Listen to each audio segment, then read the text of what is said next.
Hello, Prishisho. Good evening. How are you? I hope you will be fine and okay. I welcome you in SSP Academy. I am also fine. Thank you so much.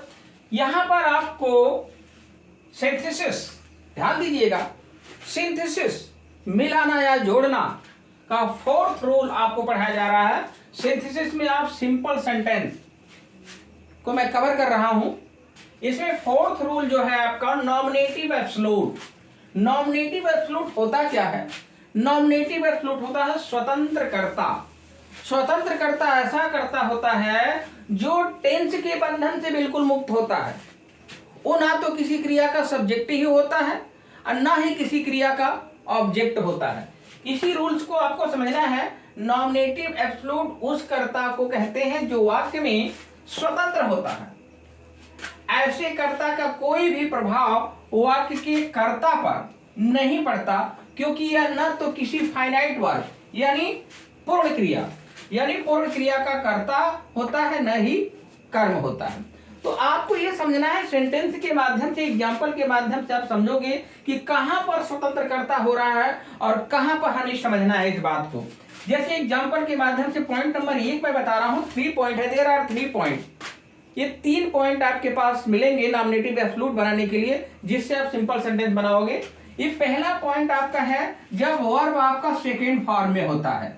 क्या? जब verb आपका second form में हो तब के लिए मैं rules बता रहा हूं आपको। जैसे द सनसेट, सूर्य अस्त हुआ, the birds started flying toward there nest, और चिड़िया क्या किए? स्टार्टेड, शुरू कर दिए, फ्लाइंग, उड़ना, टुवर्ड देयर नेस्ट, अपने घोंसले की तरफ। तो अब यहाँ पर अब ये अच्छा, एक बात और बड़ी खास बात होती है इसमें दोनों वाक्यों का कर्ता भिन्न होता है। दोनों वाक्यों का कर्ता भिन्न होता है। इस चीज को बिल्कुल आप याद रखिएगा, भिन्न होता है। क्या आपको विशेष रूप से ध्यान रखना है कि प्रेजेंट पार्टिसिपल जब पढ़ रहे थे तो दोनों वाक्यों का कर्ता एक हो रहा था। नॉमिनेटिव एब्सोल्यूट में आपको ऐसा नहीं मिलेगा। नॉमिनेटिव एब्सोल्यूट में जो भी सेंटेंसेस होंगे दोनों के कर्ता भिन्न होंगे। जैसे इसमें पहले आया है सन और इसमें क्या आया है? बर्ड्स। तो अब दोनों वाक्यों का कर्ता यहाँ पे क्या है? भिन्न है। ये यस लगा है, बर्ड्स है, बर्ड्स, और ये यस इसका आपका ऐसे है, स्टार्टेड। ओके, अब इसको बनाना शुरू करेंगे। जो वर्ब का सेकेंड फॉर्म का रूल्स होता है वो कैसे बनाते हैं इसको, एक पास्ट इंडेफिनिट में इसको लिखा, इसी को स्वतंत्र कर्ता बनाया जाएगा। The sun having set a. अब यहां पर आप आगे लिखोगे, आपका सेंटेंस आगे बनेगा, कामा दे के लिखोगे आप, the birds started flying towards their nest. अब आपका ये परीक्षा में क्या पूछा था भाई? सिंपल सेंटेंस आपका पूछा था। मैं सिंपल सेंटेंस पढ़ा रहा हूं। अब देख लो, अब यहाँ ये पास्ट इंडेफिनिट का ये वाक्य है, ये उसका कर्ता है और ये उसका क्रिया है। ये पास्ट इंडेफिनिट का ये वाक्य है, ये उसका कर्ता है, ये उसका क्रिया है। लेकिन जब आपने बनाया यहाँ पर क्या हो गया? The sun having set. अब हैविंग सेट जब आप लगाया तो हैविंग के बाद वर्ब का कौन सा फॉर्म हो गया? थर्ड फॉर्म हो गया। अब यहाँ पर ये जो हुआ, ये आप किसी भी टेंस में आप जाके देख लो, किसी भी टेंस का रूल ऐसा है क्या कि हैविंग लगा के थर्ड फॉर्म लिखा जाता है? नहीं, हैव लगा के लिखा जाता है, हैज लगा के लिखा जाता है, हैड लगा के लिखा जाता है, विल हैव होता है, शैल हैव होता है। तो अब ये टेंस के बंधन से टोटली फ्री हो चुका है। अब ये किसी क्रिया का, ये जो स्वतंत्र कर्ता है आपका है, ये स्वतंत्र कर्ता आपका यही नॉमिनेटिव एब्सोल्यूट बन रहा है। अब किसी भी क्रिया का ये ना तो सब्जेक्ट है और ना तो किसी क्रिया का ये ऑब्जेक्ट है, ये स्वतंत्र कर्ता हुआ। तो अब इसी चीज को समझना, यही हमारा क्या होता है? Nominative absolute. नॉमिनेटिव एब्सोल्यूट यही स्वतंत्र कर्ता हुआ। अब आपसे पूछा जाएगा कि सिंपल सेंटेंस कैसे बना भाई? तो ये आपका देख रहे हैं, ये आपका कौन सा रूल आपने ये रूल्स लगा दिया है, आपका कौन सा? परफेक्ट पार्टिसिपल का। तो अब यहाँ पे हैविंग के बाद थर्ड फॉर्म आपने लगा दिया, तो ये नॉन फाइनाइट वर्ब बन गया एक तरीके से, और ये आपका स्वतंत्र कर्ता हो गया, आपका ये कर्ता, ये क्रिया, this is simple sentence. Okay, तो आपको समझना है किसी चीज को समझने की। ये तो पहला पॉइंट आप कब बनाओगे? जब वर्ब आपका सेकेंड फॉर्म में रहेगा, तब आप बनाओगे इसको, ठीक है। जैसे यहाँ पे सेकेंड फॉर्म में है, ये थर्ड फॉर्म में हो गया। अब अन्य एग्जाम्पल के माध्यम से देखने की कोशिश करो कि क्या ये पहला पॉइंट आप जो देख रहे हो, पहला पॉइंट किस प्रकार से बनता है। मैं बता रहा हूं कि पहला पॉइंट जब वर्ब सेकेंड फॉर्म में हो तब उसको इस्तेमाल किया करो। जैसे दूसरा सेंटेंस यहाँ पे दिया गया है, the bell rang, the bell rang, ठीक है। अब दूसरा सेंटेंस आपका है, the school closed, the school closed. ध्यान से देखिए, आपको क्या बनाना है। परीक्षा में आपसे क्या पूछ रहा है, सिंपल सेंटेंस पूछ रहा है भाई, सिंपल सेंटेंस बनाने को पूछ रहा है, ठीक है। जब सिंपल सेंटेंस बनाने को पूछ रहा है तो पॉइंट नंबर कौन सा मैं बता रहा हूं, पॉइंट नंबर 1 बता रहा हूं। ये द बेल रैंग, घंटी बजी और स्कूल क्लोज कर दिया, तो स्कूल क्लोज हो गया, ठीक है, स्कूल बंद हो गया। तो अब यहाँ पर आपका देखोगे बेल के बाद ये वर्ब का सेकंड फॉर्म आया है, सेकंड फॉर्म आया है, तो आपको करना क्या है, द वेल। अब इसको क्या करेंगे, हैविंग लगाएंगे आप। हैविंग के बाद याद रखना क्रिया का थर्ड, रिंग रैंग रंग हो जाएगा अभी, ये रंग। अब कमा करके लिखेंगे द स्कूल क्लोज्ड। अब ये क्या बन गया, सिंपल सेंटेंस। क्यों, क्योंकि अभी आपका एक तरीके से नॉन फाइनाइट वर्ब हो गया। अब आपका स्वतंत्रकर्ता कौन है, द बेल। क्यों, क्योंकि किसी टेंस के बंधन से मुक्त हो चुका है। अब ये किसी क्रिया का सब्जेक्ट नहीं रह गया, किसी क्रिया का ऑब्जेक्ट नहीं रह गया। किस क्रिया का, फाइनाइट वर्ब। ये नॉन फाइनाइट वर्ब हो चुका है। तो अब आपका ये स्वतंत्रकर्ता बन गया, तो इसी को क्या कहेंगे, नॉमिनेटिव एब्सोल्यूट, नॉमिनेटिव एब्सोल्यूट, ठीक है। नॉमिनेटिव एब्सोल्यूट बन चुका है अभी। कौन, ये स्वतंत्रकर्ता, यही आपका स्वतंत्रकर्ता है। ध्यान दीजिएगा, स्वतंत्रकर्ता यही है। जब पूछा जाएगा आपके पास 1 सब्जेक्ट 1 वर्ब है, दिस इज सिंपल सेंटेंस बन गया, ठीक है। तो this is the point number 1। कब करोगे पॉइंट नंबर 1, जब वर्ब का सेकंड फॉर्म पहले सेंटेंस में आया हो, दूसरे वाक्य में कुछ भी उससे मतलब नहीं है। पहले वाक्य में वर्ब का सेकंड फॉर्म हो तो ये कर्ता आप सीधे उतार देंगे, फिर इसके बाद इसके पहले हैविंग लगाएंगे, इस वर्ब को कौन सा फॉर्म कर देंगे, थर्ड फॉर्म।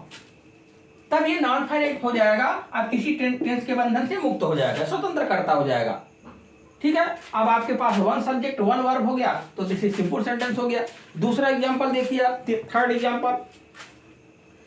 एग्जांपल आपका देखिए, the rain stopped, the rain stopped, ठीक है। द रेन स्टॉप्ड हो गया। इसके बाद क्या है, children went out to play, children went out to play. मैं क्या खास बात बताया, ये सिंपल सेंटेंस आपको बनाने को है, कौन सा, सिंपल सेंटेंस। सिंपल सेंटेंस की खासियत क्या है नॉमिनेटिव एब्सोल्यूट बनाने के लिए, पहले पहचान किया करो कि हमें कौन सा रूल लगाना है, और वो रूल हमें यहाँ लग पाए कि नहीं लग पाएगा, ये देखना है। तो देखिए, पहला तो होता है दोनों वाक्यों का कर्ता अलग अलग होगा। जैसे इसमें रेन करता है तो इसमें क्या है, चिल्ड्रेन करता है, दोनों वाक्यों का कर्ता अलग अलग हो गया। अब आपका ये वर्ब किस फॉर्म में आया है, सेकेंड फॉर्म में। जब सेकेंड फॉर्म में आया है तो उसको यूज कैसे करोगे, द रेन। अब हैविंग करोगे, हैविंग के बाद क्या होगा, वर्ब का थर्ड फॉर्म अब माना जाएगा, स्टॉप्ड, ठीक है। यहाँ कामा कर दो, चिल्ड्रेन वेंट, वर्षा बंद हुई तो बच्चे बाहर चले गए, क्या करने के लिए, टू प्ले करने को, खेलने के लिए।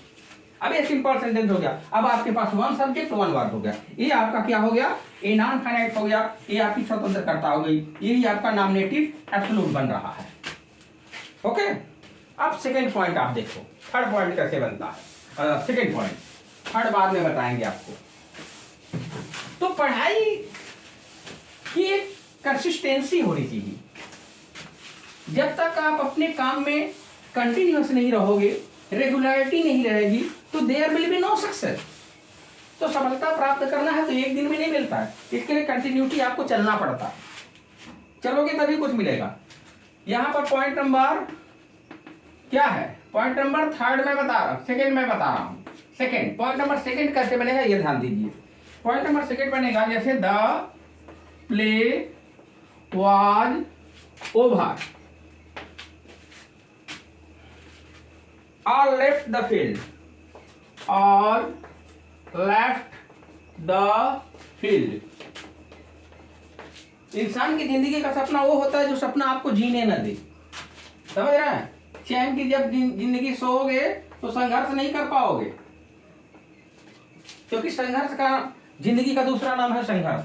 तो यहां पर आपका क्या हो गया, आप देखो जब आपका बी का रूप आ जाएगा, बी में कितनी क्रियाएं होती हैं, there are 5, is, am, are, was, were. ये वाज आ गया, वाज के बाद देखो ये क्या है, वर्ब है क्या, नहीं, ये कह रहा है कि the play was over, over का मतलब एंड, समाप्त, खेल खत्म हो गया, और सभी के सभी लेफ्ट मैंने छोड़ दिए द फील्ड, जब खेल खत्म हो गया तो सब मैदान छोड़ दिए। अब आपको करना है कि बी वाला जब आ जाएगा इजे मार वाज वर का, तो इसमें क्या करना है, स्वतंत्रकर्ता से, क्योंकि कर्ता दोनों का भिन्न, यह प्ले है तो इधर आल है, कर्ता भिन्न है, अब इसको बनाइए स्वतंत्रकर्ता, इसी को स्वतंत्रकर्ता बनाएंगे। अभी क्या हो गया, बीइंग करेंगे, बीइंग, फिर ओवर हो गया। जब आपने बीइंग ओवर किया तो अब ये टेंस के बंधन से बिल्कुल मुक्त हो गया। अब यहाँ पर इस क्रिया का ये सब्जेक्ट था, अब किसी क्रिया का अब सब्जेक्ट नहीं रह गया, ये प्ले अब वो स्वतंत्र हो चुका है। अब यहाँ पे all left the field, okay. तो अब आपके पास वन वर्ब हो गया, वन सब्जेक्ट हो गया, वन वर्ब हो गया, तो ये आपका सिंपल सेंटेंस। अब सिंपल सेंटेंस की यही खासियत है कि वन सब्जेक्ट वन वर्ब होना चाहिए, तभी आपका ये एक्यूरेट और सही माना जाता है। तो ये आपका सिंपल सेंटेंस बन चुका है, समझ रहे हैं। तो अगर आपको ईजेम आर वाज वर आता है तो आप बीइंग कर दिया करो, लेकिन देख उसमें ध्यान दिया करो कि ईजेम आर वाज वर के बाद थर्ड फॉर्म तो नहीं है, क्योंकि थर्ड फॉर्म जब आ जाएगा तो पैसिव का रूल हो जाएगा, उसका नियम हम थर्ड पॉइंट पे बताएंगे, ये ध्यान दीजिएगा, ठीक है। तो वाज वर के बाद ईजेम आर के बाद देखना होता है कि वर्ब आया है कि नहीं, वर्ब आया तो थर्ड फॉर्म में आया होगा तो पैसिव, तो ये रूल नहीं लगेगा बीइंग का, तो हैविंग बीइंग का नियम हो जाएगा, ठीक है। अब यहाँ पे जैसे दिया है एक example, the fog was very dense, example देखिए, the fog was very dense, ठीक है। अब इसको हम दूसरा सेंटेंस इसका देखिए, दूसरा सेंटेंस आपका है, no one could see his way, no one could see his way. 11 और 12 के बच्चे बहुत ध्यान से इसको देखें, through the fog, THROUGH, through the fog. अब ये आपसे पूछा सिंपल सेंटेंस, क्या पूछा भाई, सिंपल, क्या हिंदी इसका है, द फॉग माने जानते, फॉग माने क्या, तो कोहरा जो ठंडी में पड़ता है जब रास्ते दिखाई नहीं देते। द फॉग वाज वेरी माने बहुत, डेंस माने घना, डेंस माने घना, तो कोहरा बहुत घना था। और नो वन कुड सी, कोई देख नहीं सकता था, हिज वे माने अपना रास्ता, थ्रू द फॉग, फॉग से कोई रास्ता नहीं देख सकता था, इतना घना था। तो यहाँ पे देखिए वाज के बाद कोई वर्ब आया है क्या, नहीं है, नहीं है, तो आप क्या करो, अब इसको बीइंग कर दो, द फॉग क्या हो जाएगा, being.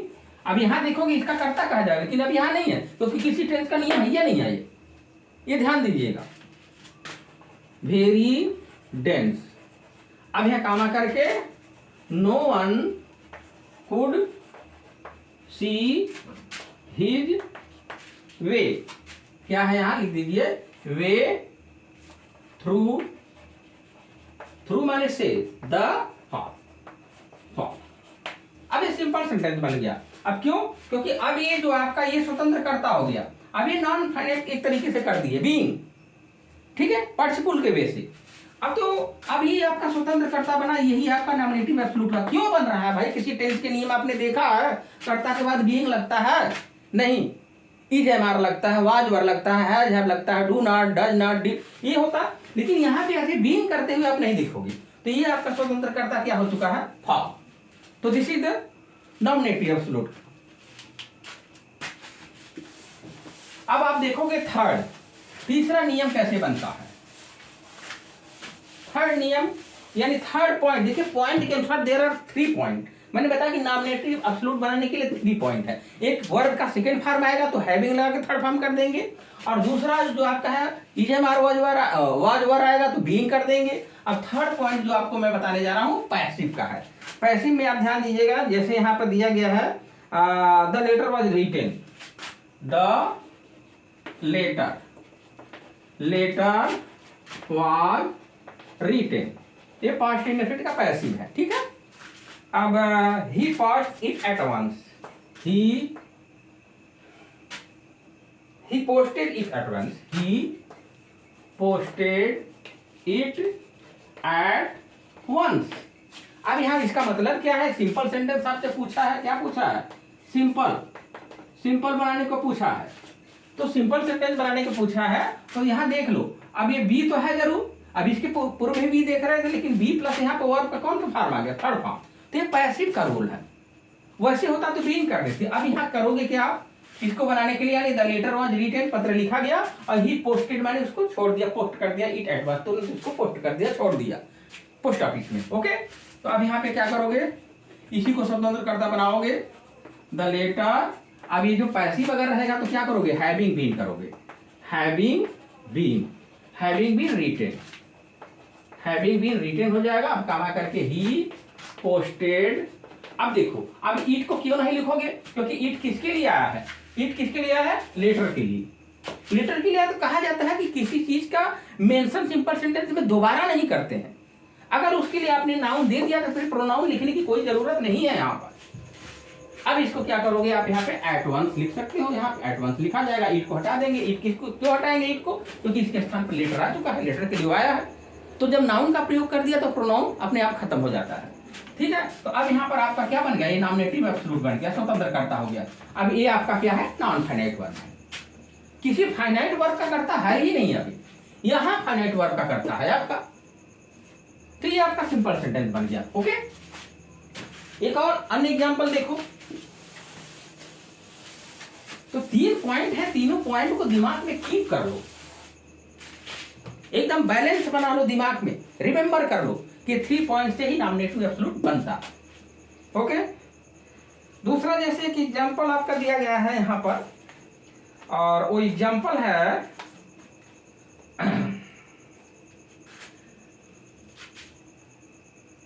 The work was done. क्या है, the work was done, DONE। ठीक है, द वर्क वाज डन हो गया। फिर इसके बाद दिया है we went back home, we went back home. ठीक है, ये सिंपल सेंटेंस, ये सिंपल सेंटेंस। अब इसको देखो आप, सिंपल सेंटेंस बनाने के लिए नॉमिनेटिव एब्सोल्यूट के नियम से ये कर्ता अलग है, ये कर्ता अलग है, दोनों वाक्य का कर्ता अलग होना चाहिए। ये विशेष रूप से मैं बता रहा हूं, इसको ध्यान दीजिएगा।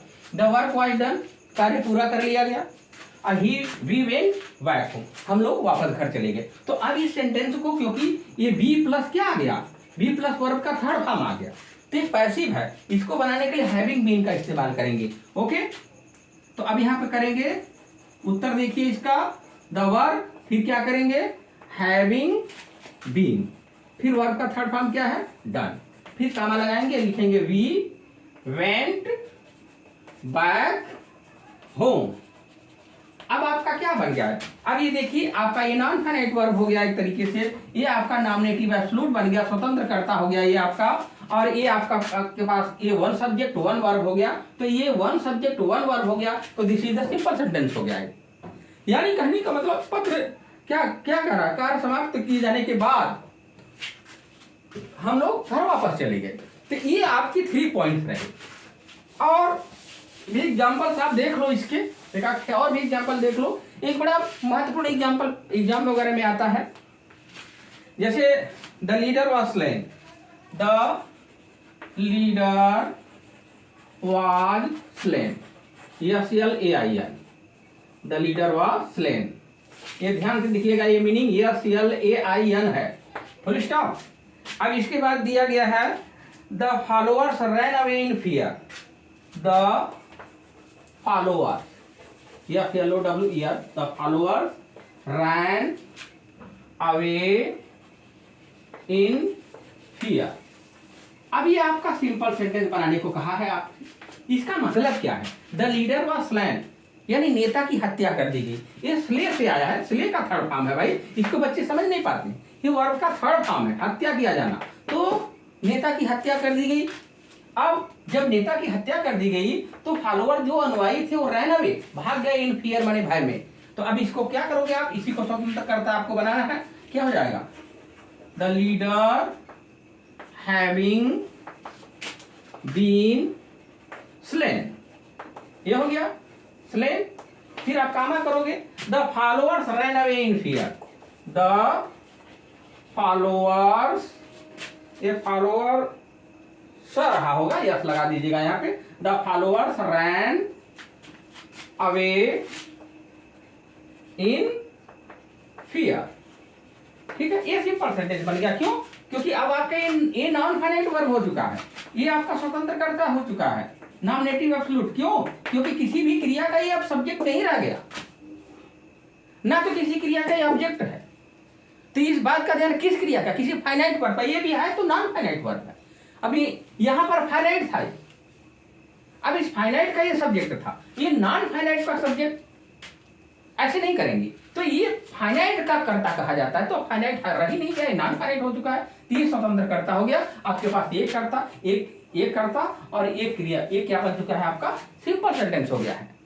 तो यही 3 रूल है। 3 रूल आप विशेष रूप से ध्यान दीजिएगा। इसको मैं आपको समझा दे रहा हूं एक बार पुनः। पॉइंट नंबर 1 में मैंने क्या बताया आपको? पॉइंट नंबर 1 कब बनाओगे? पॉइंट नंबर 1 तब बनाओगे जब आपका इस तरीके से हो। ठीक है, इस तरीके से हो तो इसको आप क्या करोगे? सब्जेक्ट करोगे, फिर इसके बाद हैविंग कर देना, फिर इसके बाद वर्ब का थर्ड फॉर्म। ठीक है, उसके बाद जो भी ऑब्जेक्ट वगैरह है तो करके या ये वाला फार्मूला लगाओ, उसके बाद दूसरा सेंटेंस अपना जोड़ दो उसमें। ठीक है, इसके बाद जो पॉइंट नंबर 1 है, पॉइंट नंबर 2 क्या बताया मैंने? पॉइंट नंबर 2 बताया आपको क्या करना है। जब सब्जेक्ट हो, बी हो, और उसके बाद एडजेक्टिव या अदर कोई वर्ड हो। ठीक है, या अदर वर्ड हो, अदर वर्ड कह लीजिए, अदर वर्ड। तो इसके लिए क्या करोगे आप? सब्जेक्ट करोगे, ए बीइंग करोगे, फिर अदर वर्ड करोगे, ये वाला फार्मूला। इसके बाद आप पूरा सेंटेंस को ऐड कर दो। इसके बाद थर्ड पॉइंट जो मैंने बताया आपको, पॉइंट नंबर 3 क्या है? पॉइंट नंबर 3 में आपका ऐसे आएगा, सब्जेक्ट रहेगा, अब बी रहेगा, अब प्लस वर्ब का थर्ड फॉर्म रहेगा, फिर इसके बाद अदर वर्ड रहेगा। ठीक है, उसके बाद दूसरा वाक्य रहेगा। तो इसको कैसे बनाओगे आप? सब्जेक्ट करोगे, इसके बाद हैविंग करोगे, हैविंग बीइंग, वर्ब का थर्ड फॉर्म, अदर वर्ड अगर है तो उसमें जोड़ दीजिए।